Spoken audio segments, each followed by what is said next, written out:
Vishwanath Nair is joining us now to explain, and that's what we said. Vishy, tell me like I'm 5. What is the yen carry trade, and why are we talking about the end of the yen carry trade?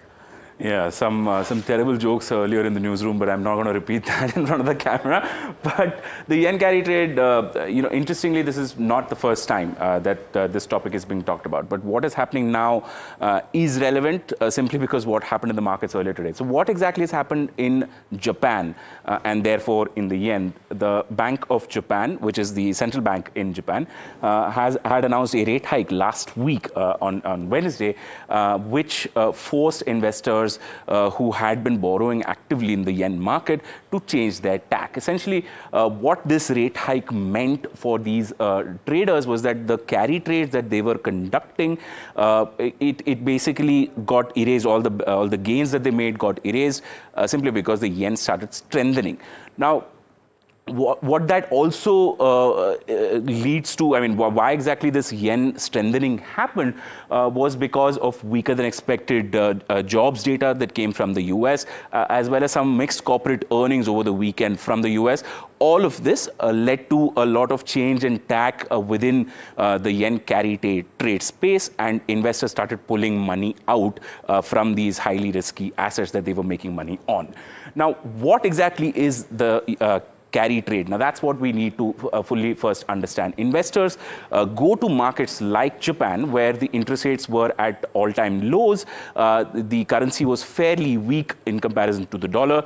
Borrow money from these markets and then go out and invest in higher return markets, typically markets which had higher interest rates, where the currency was slightly stronger. So you would go and invest in assets in those markets, and with the differential, you would make money.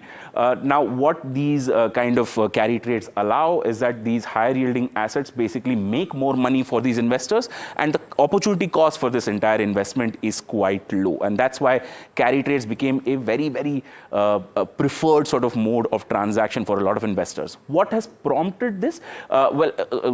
Before that, let's look at the size. So at this point in time, we don't have a fair amount of understanding of what exactly the carry trade size is, but the expectation is about hundreds of billions of dollars worth of investments have happened in high yielding assets through these funds that were raised in this carry trade fashion. Let's try and understand what exactly prompted this kind of situation in the markets.